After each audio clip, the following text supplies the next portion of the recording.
ოცნების სასამართლომ სინდისის პატიმარი ნიკუშა კაცია ისევ პატიმრობაში დატოვა. მანამდე დაიკითხნენ მისი დედა და ძმა. მარინა აფციაურმა შვილის დაკავების დეტალები გაიხსენა, მათ შორის სახლის ჩაშლილი ჩხრეკაც.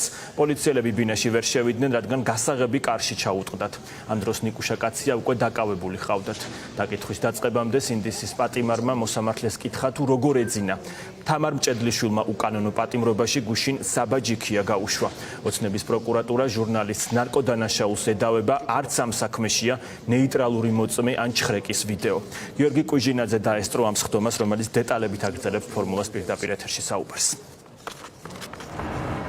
Luka, საკმაოდ საინტერესო იყო დღეს ნიკოლოზ კაციას სასამართლო პროცესი. თავდაპირველად, როდესაც სხდომა გაიხსნა და ნიკა კაცია შემოიყვანა საბადროგო სამსახურმა სხდომათა დარბაზში, ტრადიცია არ დაარღვია სინდისის პატიმარმა და პირველი გააკეთა მიმართვა.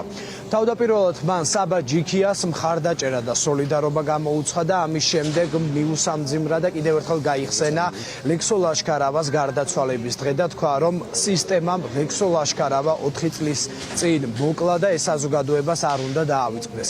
გარდა ამისა, ნიკოლოზ კაცია მიმართა მოსამართლე თამარ მჭედლიშვილს, რომელმაც გუშინ საბა ჯიქია გაუშვა 4 წლითა და 6 თვით პატიმრობაში და კითხვა დაუსვა ნიკოლოზ კაცია მოსამართლე თამარ მჭედლიშვილს თუ როგორ ეძინა ღამე გუშინდელი უკანონო გადაწყვეტილების შემდეგ.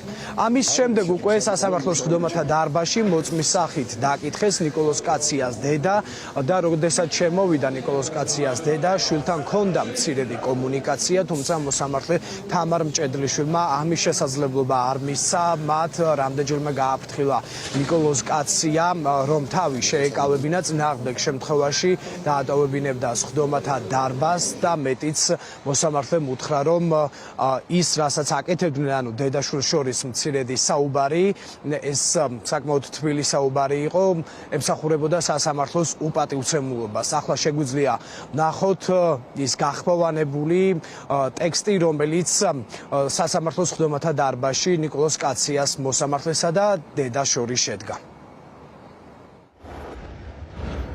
პირველ რიგში სოლიდარობა საბა ჯიქიას. რეჟიმი ვერ დააბნელებს სინათლეს.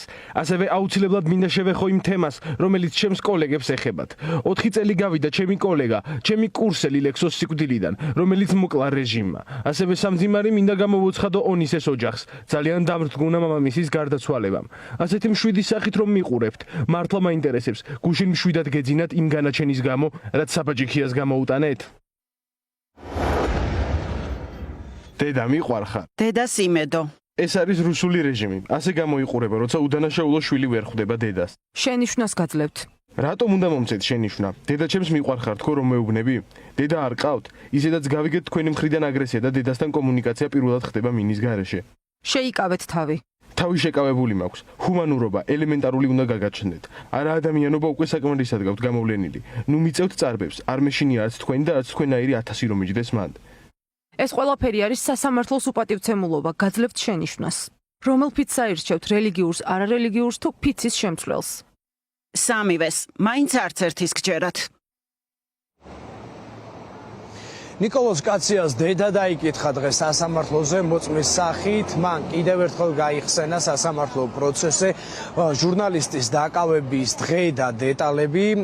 დაახლოებით 11 საათისთვის, როგორც ქალიყვება, ნიკოლოზ კაცია გავიდა სახლიდან, ის საპროტესტო აქციაზე წავიდა, მას შემდეგ რაც პირდაპირ ეთერში ნახა თუ როგორ გაუსწორდნენ ტევ პირველი ჟურნალისტსა და ოპერატორს.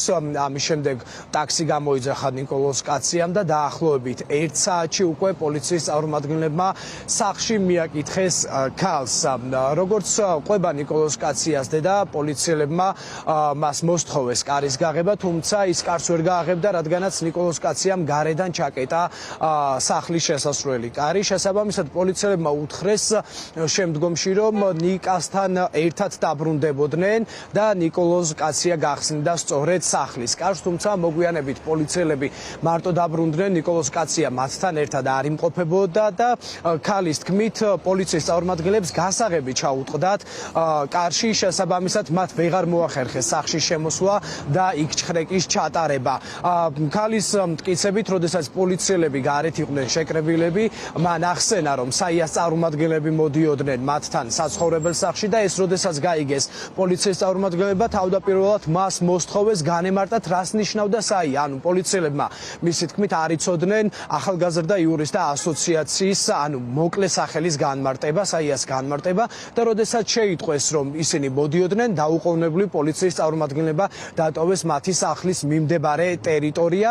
დაახლოებით რამდენიმე საათში, 3-4 საათში უკვე დაურეკეს დედას და უთხრეს, რომ ნიკოლოზ კაცი არის დაკავებული. დღეს დაიკითხა ნიკოლოზ კაციას დედა და ძმა. დედამ განმარტა, რომ დეტალურად ახსნა ის ფაქტობრივი გარემოება, როდესაც პოლიცია მასთან სახლში ჩხრეკის ჩასატარებლად მივიდნენ. ამასთან ერთად მოგეხსენებათ, რომ ამ ფაქტთან დაკავშირებით უკვე ბრალდების მხარის მოწმეები დაიკითხნენ და არსებითად განსხვავებული ჩვენება მისცა დედამ. რეალურად ახსნა და მოყვა თუ როგორ მივიდნენ მოტყუებით, გასაღები კარში ჩაუტყდათ და შემდგომ უკვე ნიკოლოზ კაციას დედა ჩაკეტილ კარში დატოვეს ოთახში. ასევე მისი ძმა დაიკითხა, რომელმაც განმარტა, რომ უშუალოდ და პირადად ესაუბრა იმ ტაქსის მძღოლს, რომელიც მანქანითაც ნიკოლოზ კაცია გადაადგილდებოდა. მან მოყვა თუ ამ მოწმემ რომ მოითხოვა სასამართლოში დაკითხვა, თუმცა სასამართლომ უარი განაცხადა. მოგეხსენებათ, შუამდგომლობით მიუმართა ორჯერ და ორივეჯერ სასამართლომ უარი განაცხადა. ნიკოლოზ კაციას სასამართლო პროცესები უკვე დასკვნით ეტაპისკენ მიდის.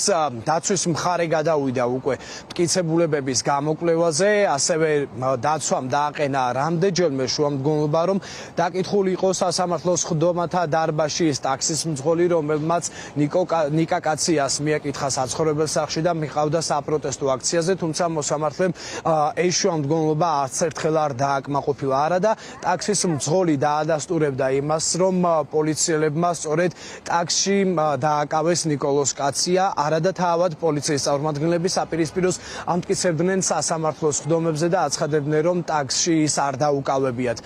რაც შეეხება მომდევნო სასამართლოს ხდომებს, უკვე გაწერილია ეს სასამართლო პროცესები და სავარაუდოდ თვის ბოლოს უკვე აგვისტოს დასაწყისში ნიკა კაცია საქმეზეც ვიხილავთ გადაწყვეტილებას, საქმეზე, რომელზეც პროკურატურას არ გააჩნია ნეიტრალური მტკიცებულება, არ გააჩნია არც ჩხრეკის ამსახველი ვიდეოკადრები და ეს საქმეც დაფუძნებულია, როგორც ადვოკატი თავად კაცია და ოჯახის წევრები აცხადებენ, ცრუ მოწმეების ჩვენებებზე.